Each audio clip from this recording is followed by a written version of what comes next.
Today is a solstice, winter solstice. It's also alignment of Jupiter and Saturn, and they're closer than they've been in 800 years. So today's an auspicious planetary day. It's a good day to practice. We start by setting our intention, and before we do, um, let's keep this in mind that this is not just a ritual. This is not just a formality. That it's really about embodying this intention. That's why we're coming together and doing this. And there may be byproducts and benefits, health benefits through meditation. People have all kinds of, their blood pressure calms down. Some people, I mean, I don't know. I don't say that that's going to happen for sure. Or you sleep better, anxiety is less, all these things. But ultimately, this is why we're doing it. And ultimately, that's who we are as Buddhists and what we're trying to bring into the world. So let's keep that in mind when we set the intention and when we dedicate at the end of the class today. Okay. So with that, let's say the four immeasurables together. May all beings have happiness and the causes of happiness. May all beings be free from suffering and the causes of suffering. May all beings not be separated from the happiness that has never known suffering. May they rest in equanimity, free from attachment, anger, and aversion. I don't know, since solstice is kind of end and a beginning, why don't we really just do a quick review of meditation technique? It's always good that's really the foundational practice that we're doing here is the sitting, calm abiding meditation. And it's always good to check in with the technique, how well we're doing it, what we can improve, what we're forgetting. So with that, let's start with the posture. Seated on the floor, cross-legged. I kind of you can do cross-legged. You could do this half lotus thing if if your body allows it. You can sit in a chair if you have to. Often I find that having the hips higher than the knees makes it a little more comfortable. You can use a cushion, you can use a pillow. If you're in a chair, try to keep your feet flat on the floor. Maybe your hips above your knees, not kind of slouched in like a reclining posture. The back is straight, but not rigid, not like, at attention, kind of, like in the military. It's straight but relaxed. Same thing with the neck, straight but relaxed. The head is tilted down a little bit comfortably. Arms relaxed. You can have them on your legs, on your thighs, your knees, like this. I like this one. Palm on top of the back of the hand on top of the palm, curved with the thumbs resting.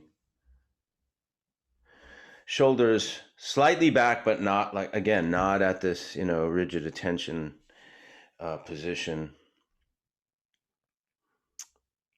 The mouth, we like to have the tongue against the back of the top teeth, resting lightly where the roof of your mouth meets your top teeth. And the teeth can be either closed or gently opened. You don't want your jaw tight, is what I'm saying. So your lips can be just relaxed, slightly open. Teeth can be slightly open. And your tongue is sitting near the roof of your mouth. My tradition, eyes are open, but we're not staring intensely at something locked like a laser beam, and we're not spaced out, unfocused. You're resting your gaze on whatever you're looking at. And if you want to look at something inspiring like a thangka or a little statue or a flower or a view, photograph, that's okay. Or it could be blank wall, or it could be, whatever's out your window, but resting lightly on that with your eyes open. That's the posture. And we spoke about it before. And I think we read from one of Chogyam Trungpa Rinpoche's books where he talked about taking your seat. and that kind of dignified quality of sitting with that intention of being a benefit to all beings. And there's an immense power in that. Let's not forget that. So taking this seat with that kind of intention and honesty and altruistic motivation and dignity, that's important. If you can embody that as much as you'd like. The breath is our anchor. We speak about that all the time. We breathe through our nose as opposed to the mouth. If you can't breathe through your nose, then breathe through your mouth. We breathe a normal breath, an easy breath. We don't do deep breaths. We don't do short breaths. And the breath is our anchor, meaning we're going to focus our intention on the breath and the place where the air goes in and out, where the nostrils meets the top of the lip. Let's become aware of the breath for a moment.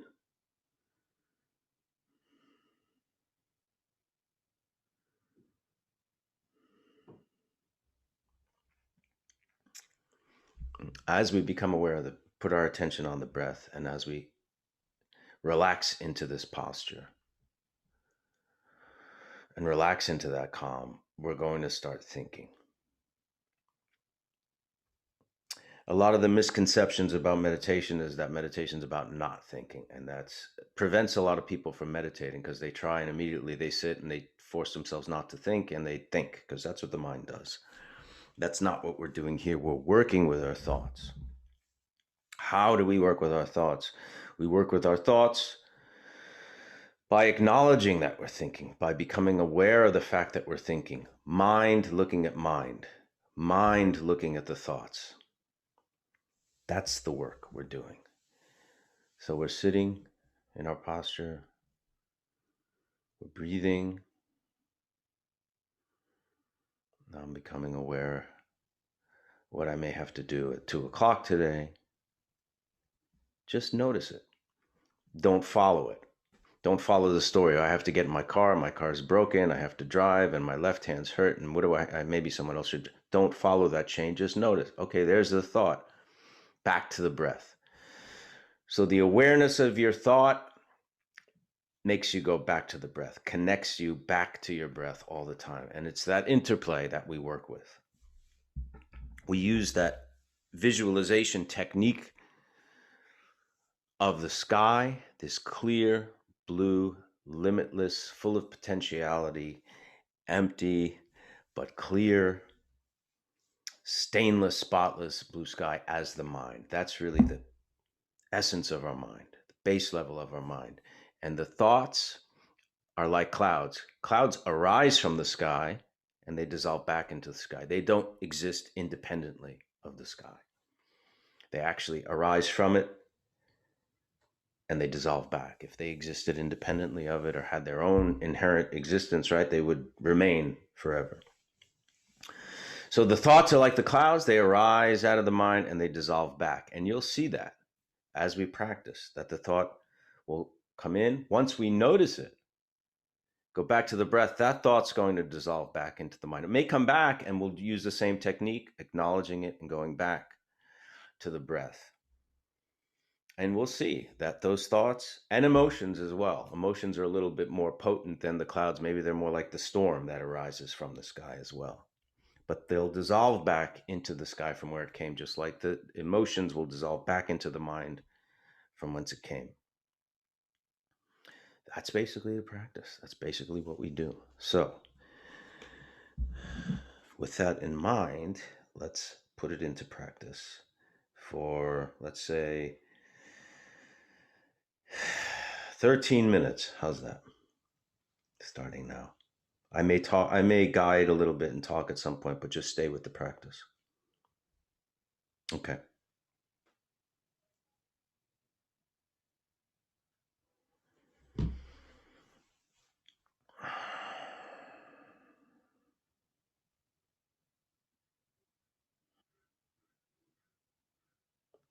Besides not following the thoughts, let's not label the thoughts as good or bad, as nice or horrible, as interesting or boring, whatever. Just label it as thought and go back to the breath.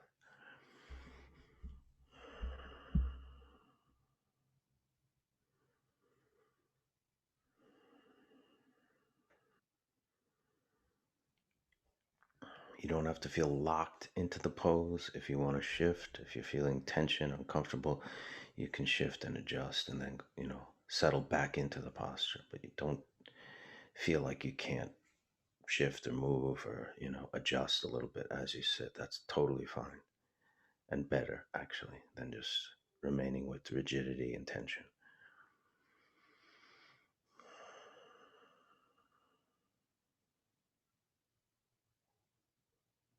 If you feel yourself getting sleepy or spaced out, you can raise the angle of your gaze, of your eyes, a little bit, and that may help.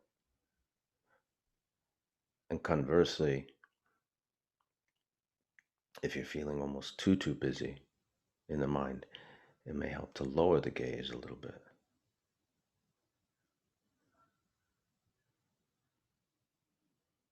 Back to the breath.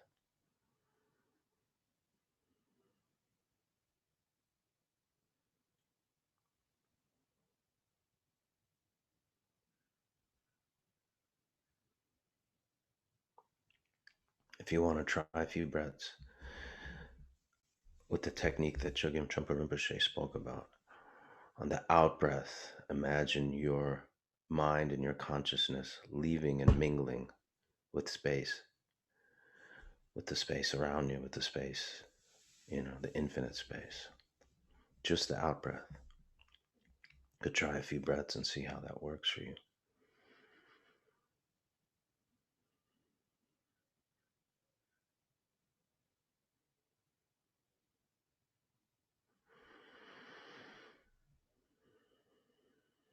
If you feel you need a dose of oxygen, you can take a deep breath, but don't stay with the deep breaths, If you feel you need it, take a deep breath and back to the normal breath, the easy breath.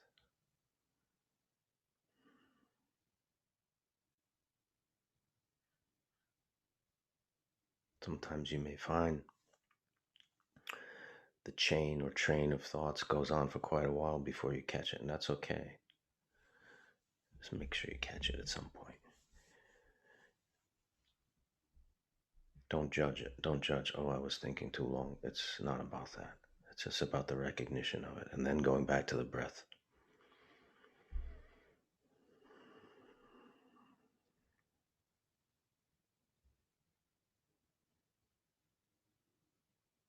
Mingling the breath with the space can be very powerful on the out breath.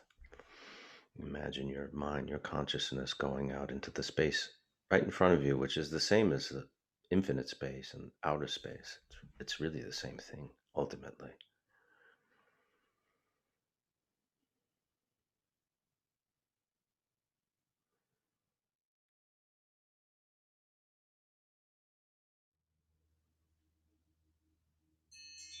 Great.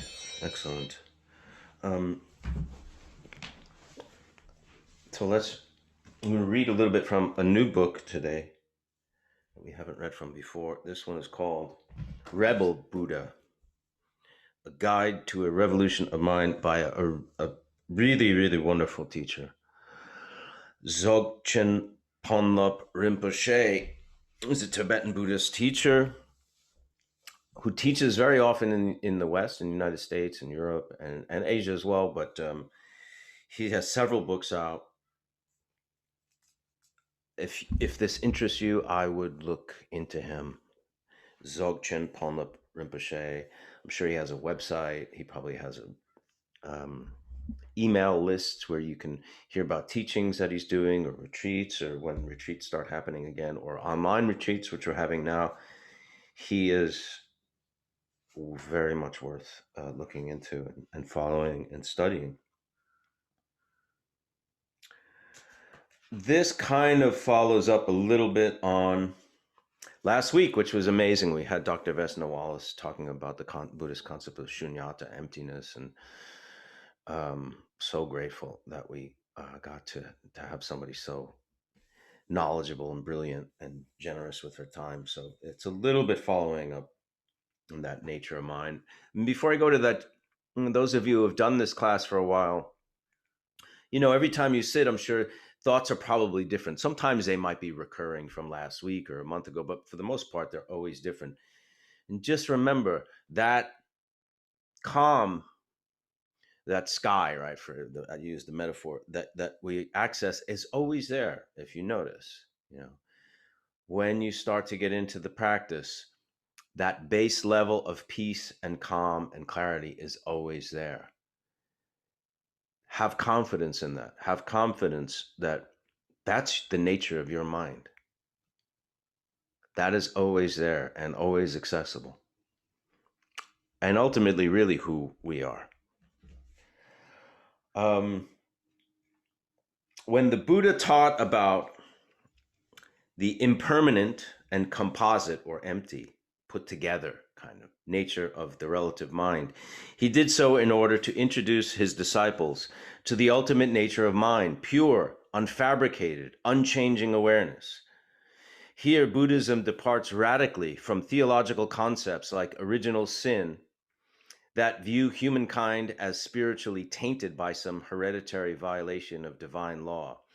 The Buddhist view asserts that the nature of all beings is primordially pure and replete with positive qualities. Once we wake up enough to see through our confusion, we see that even our problematic thoughts and emotions are, at heart, part of this pure awareness. And he's saying, once we wake up enough to see through our confusion, we see that even our problematic thoughts and emotions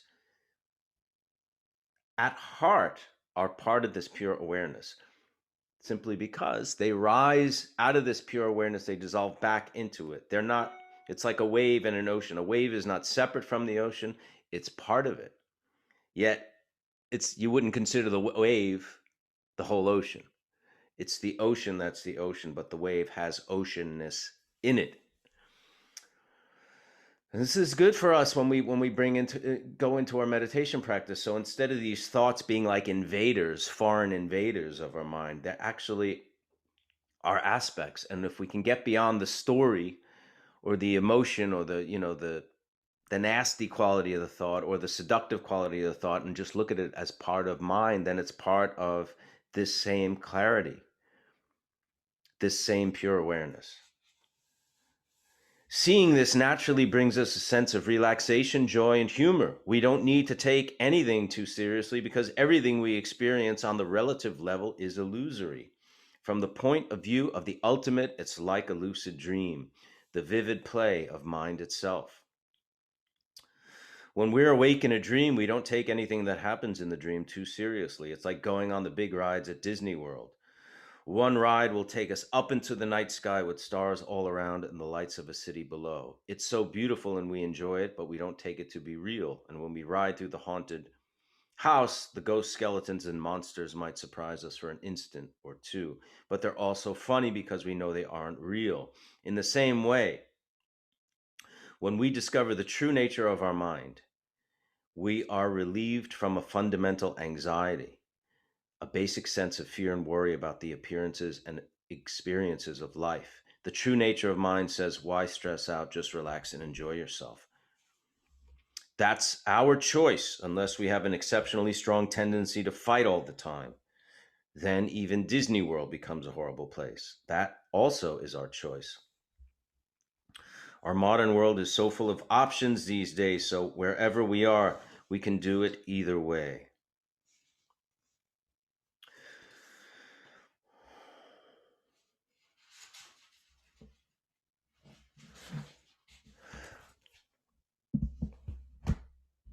Yeah, that's often I hear that analogy to the lucid dream. So a lucid dream is like you're dreaming, and usually when you're dreaming, you're experiencing everything as if it's really happening, right? And sometimes you wake up in a dream and you have an awareness. Your mind is aware that this is a dream. It's very similar to the practice here. Mind looking at mind becoming aware of mind, which is what we practice. Because usually we're lost in that chain of thoughts, one after the other after the other. We're completely lost in it all day. And we have been our whole lives and maybe for many, many lives. So gaining this awareness is a very similar thing. You're aware that this play is happening around you, and it gives you a moment to not be so dominated by everything that's happening, to have some space in order to deal with it, in order to deal the way we want to deal with it without being so pushed around and pulled by emotions and thoughts and negative emotions and all that. If we have some questions, we can take them. I don't see any questions right now. There are lots of comments, but no questions. So I want to read another section from a different book, and then I'll take some questions if there are after this. This is another Chogyam Trungpa Rinpoche book. This is called Shambhala, the Sacred Path of the Warrior. We read a little bit of Chogyam Trungpa Rinpoche a few months ago maybe, from Cutting Through Spiritual Materialism. This is called Shambhala, the Sacred Path of the Warrior. And Chogyam Trungpa Rinpoche, brought Tibetan Buddhism to the West from Tibet. And he brought a very traditional aspect of it, and also worked on adapting it a bit to the Western world. And that's part of what he talks about here, and what he's addressing here. And this chapter is about renunciation and daring. We also spoke about the warrior, the sacred path of the warrior. And we're not talking about, a warrior, engaged in, fighting and aggression and war. We're talking about a warrior for spiritual qualities and compassion and peace and things like that. What the warrior renounces is anything in his experience that is a barrier between himself and others. In other words, renunciation is making yourself more available, more gentle, and open to others. The situations of fear that exist in our lives provide us with stepping stones to step over our fear. On the other side of cowardice is bravery. If we step over properly, we can cross the boundary from being cowardly to brave. We may not discover bravery right away. Instead, we may find a shaky tenderness beyond our fear. We are still quivering and shaking, but there is tenderness rather than bewilderment. Tenderness contains an element of sadness, as we have discussed. It is not the sadness of feeling sorry for yourself or feeling deprived, but it is a natural situation of fullness. You feel so full and rich as if you were about to shed tears. Your eyes are full of tears, and the moment you blink, the tears will spill out of your eyes and roll down your cheeks. In order to be a good warrior, one has to feel this sad and tender heart. The warrior is sensitive to every aspect of phenomena: sight, smell, sound, feelings. He appreciates everything that goes on in his world, as an artist does. His experience is full and extremely vivid. The rustling of leaves and the sounds of raindrops on his coat are very loud. Occasionally, butterflies fluttering around him may be almost unbearable because he's so sensitive. Because of his sensitivity, the warrior can then go further in developing his discipline. He begins to learn the meaning of renunciation. In the ordinary sense, renunciation is often connected with asceticism. You give up the sense pleasures of the world and embrace an austere spiritual life in order to understand the higher meaning of existence. In this Shambhala warrior context, renunciation is quite different. What the warrior renounces is anything in his experience that is a barrier between himself and others. In other words, renunciation is making yourself more available, more gentle, and more open to others. Any hesitation about opening yourself to others is removed. For the sake of others, you renounce your privacy. which is a very big concept, right? I mean, and when we talk about these things, we always have to remember we have to have skillful means in how we approach them. We're not talking about just walking down the street and giving out, everything in your pockets to strangers, or worse, becoming a doormat and allowing people to just walk all over you and take advantage of you and mistreat you, treat you unfairly, unkindly, or cheat you, or anything like that. That's not what we're talking about. What we are talking about, having a certain sense of openness to the experience of being, a human being at this point in time and on this planet, and 2020, the end of 2020, and being open to that and not ignoring the fact that we are interconnected and interdependent with other beings.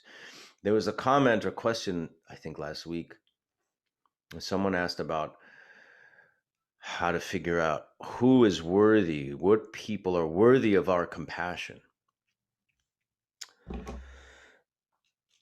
Now, like I said, we're not going to walk down the street and just say everybody's worthy of everything I have and all that, but we're trying to move beyond the idea of who's worthy to have compassion for, and more looking at it from the inside out, from the inside of us, having this general sense of cultivating compassion for all beings.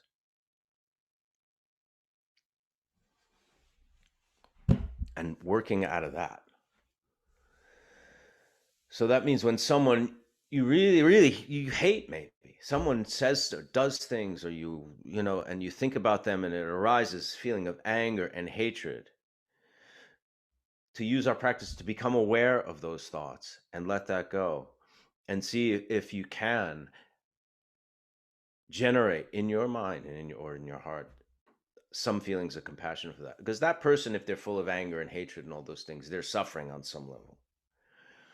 Like I said, that does not mean, you're going to allow this person to abuse you, or you're not going to rise up and organize if it's on a more societal, political level, to vote this person out of office or to protest this injustice. It's not about giving up or avoiding those things, but it's kind of having a wider view, a bigger view of how we relate to the world. That's our setting our intention. That's dedication. That's why we include all beings in those things. With that in mind, let's see if there's any questions today that we can maybe answer. Do you think meditation can make me control my asthma? I don't know. If you have asthma, I mean, I'm sure you do, and you should definitely have a doctor, helping you with that and whatever medication you need. I don't know. Maybe you should see and let us know. Try it. See what, let us know what you think. What is your opinion on meditation with crystals? I don't know anything about crystals. Are crystals good spiritual conduits, or just another way capitalism sticks its tendrils into spirituality and makes us pay for rocks? I don't know, Dean. I really don't. I mean, a crystal, I don't know the whatever kind of properties a crystal has, or if it has spiritual connect, I don't know, or a conduit to anything. I don't know that. But if it's a thing of beauty that inspires you and you want to look at during your meditation or something, that's okay. As a way of relating to the earth or something, I don't know, but I know nothing about those things. Forgive me if you've already covered this, but when are mantras necessary for meditation? Usually mantras are given to meditators or students by their teachers, or by the teacher you take refuge with as a Buddhist. I'm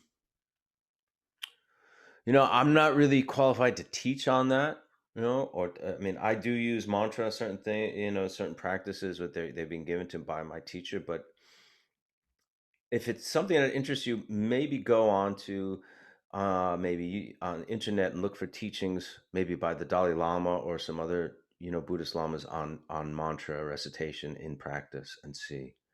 They can give you more detailed. To do what we're doing, calm abiding meditation, absolutely do not need mantra. How have you ever felt confused or contradictions regarding any practices of Buddhism? Well, learning anything, there's going to be periods of, difficulty, or some of these concepts are very, very, very new to us, and they take a while to understand. I mean, things like emptiness, like, or shunyata, like what Vesna Wallace was talking about so eloquently last week. I mean, that concept is really hard to grasp. You know, I've been studying Buddhism for a while, and that concept still is very, very, very difficult for me. And sometimes, I have to not get frustrated and think I have to understand all this. And, I may never understand it in this lifetime completely, but trying to get a taste for it is good. Trying to get a little bit familiar with what they're trying to say. Whether or not you're going to be able to see the world through the lens of knowing about emptiness all the time, that's another story. But I do, what does start to happen, and what really helps, when you study with great teachers, is that the confidence in the teaching takes root. I have so much confidence in the teachings of the Dharma, like, and concepts that are very difficult for Westerners, or difficult for people who grow up in other traditions, like reincarnation and like karma. I have complete confidence in those concepts, uh, and that's from the benefit of my teacher, from Garchen Rinpoche, and his kindness and generosity, and that kind of confidence really helps, I think, deepen your understanding of the teachings. But yeah, it's a learning curve, like anything, and a lot of these concepts are very new to us. So, be kind to yourself and patient. Um, and, things will unfold with time, and your understanding will unfold with time, and with practice. Can a Buddhist be competitive? That's a little bit too general a question. I mean, if you know, competitive in terms of what? If we're going to play tennis against each other, well, we should be competitive. Otherwise, why play tennis, right? If it's competitive in terms of wanting to be a better practitioner, or sit longer than the person next to you in the class, or something like that, well, then you're getting into areas that might not be so um, constructive. I think it's relative. I mean, it's if your nature is competitive, it's something to start good, maybe to begin to become aware of, and how that can be aggressive, and how that can be an aspect of aggression. Sometimes being competitive is an aspect of aggression. I have that, I think, in a lot of areas of life. I mean, uh, something like acting is a very competitive field. In order to kind of get anywhere, you have to kind of, I guess, be somewhat aggressive, and be somewhat, competitive, and things like that, which is good, I guess, for those things. When it comes into the realm of practice, being competitive for the attention of your teacher, being competitive for, to be first online, going into the blessings, or those kind of things, that's where, or in other aspects of life where it's, say you're online, and there's someone who's elderly who needs to use the bathroom. Is it gonna be about you, and you have to go, and it's all important, you're gonna go first, or are you gonna give that person the opportunity to go before you? These That energy of competition or something is very, very relative. There's definitely some good to become aware of that, and how that plays out in your life, and how that dominates, or certain situations, and where you don't want it to anymore.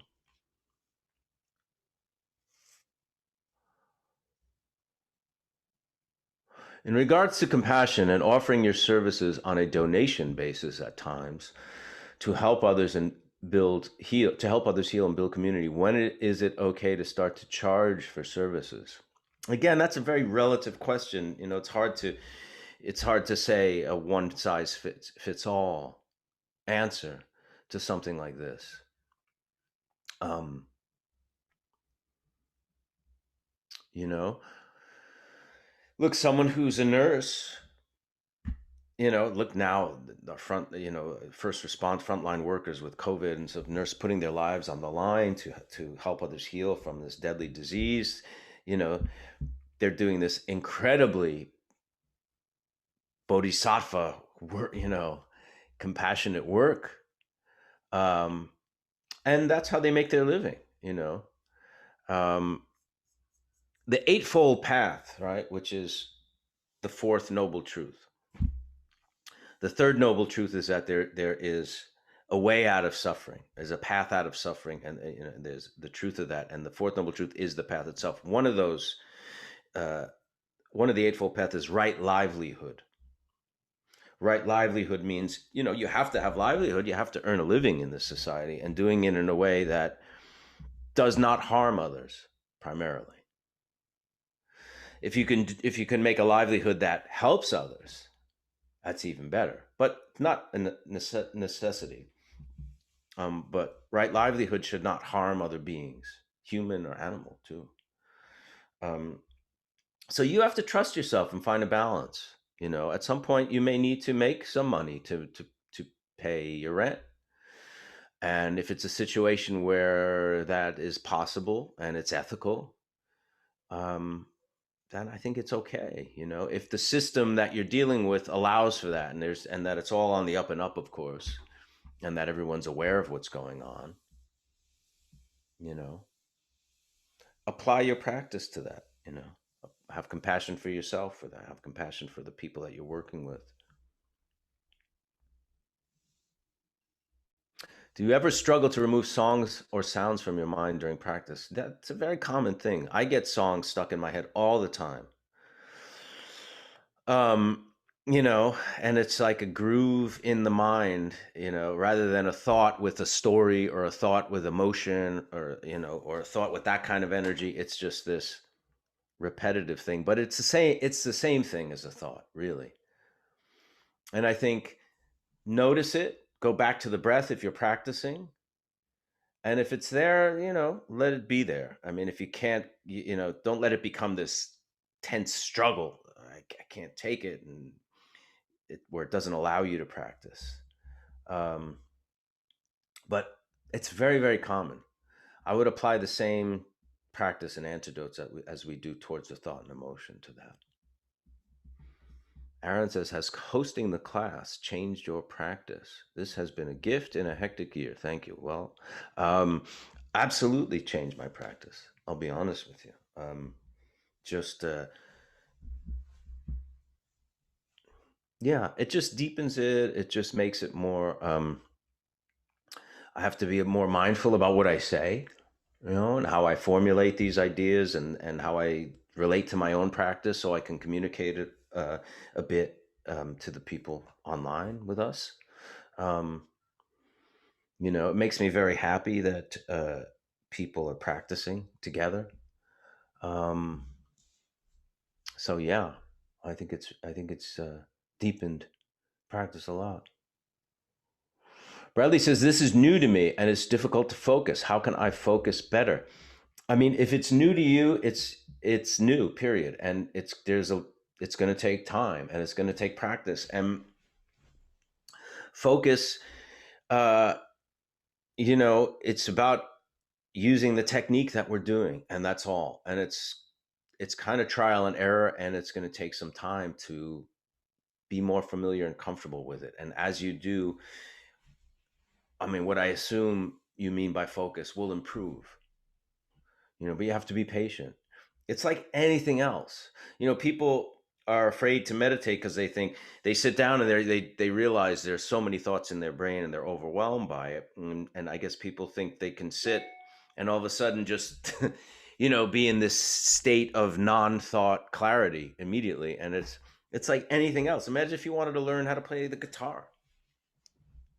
You're not going to pick up a guitar and start playing, a song, some classical piece or something like that. If you want to do that, it's going to, it takes time. Anything of value takes time and practice and effort and energy. But one thing I will guarantee you, and I rarely guarantee anything, if you put in time to this practice and really do it diligently, um, it will make things better. It just will bring benefit to you and to others around you. I have confidence in that. There's no downside to this. Um, can you repeat how is the meditation we practice here called?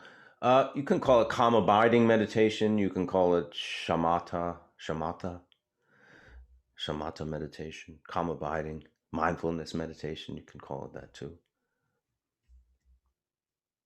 I'll take one more question, then we'll sit and wrap it up. Do you think you might get other guests to speak in the future? Yes, we have another guest who wants to come on. I'm not going to announce it till we confirm it completely, but someone who's very good, a lama, um, is an American lama who studied with some of the great and great Tibetan masters. So I'm really excited, and that'll happen in the new year, maybe February.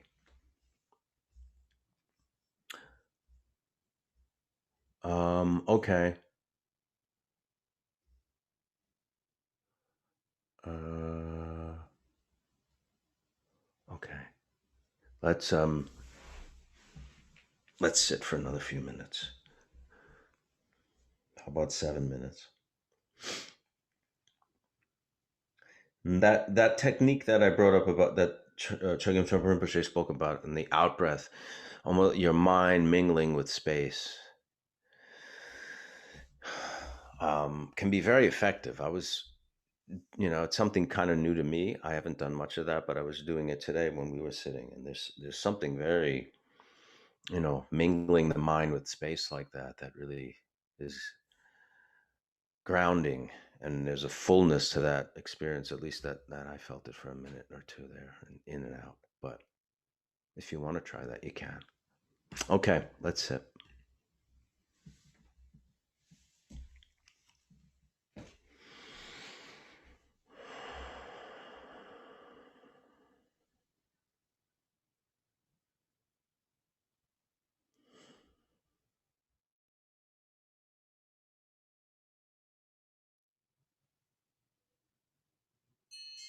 Right. Okay. Let us dedicate to the merit generated today to all beings. By this merit, may all beings attain the state of enlightenment and conquer the enemies of faults and delusions. May they be liberated from this ocean of samsara and its pounding waves of birth, old age, sickness, and death. Um, Merry Christmas to all who celebrate Christmas this week. We'll have next Monday will be the last class of 2020. And we say goodbye to this very difficult year and tragic year, and hope for something different in 21. See you next week.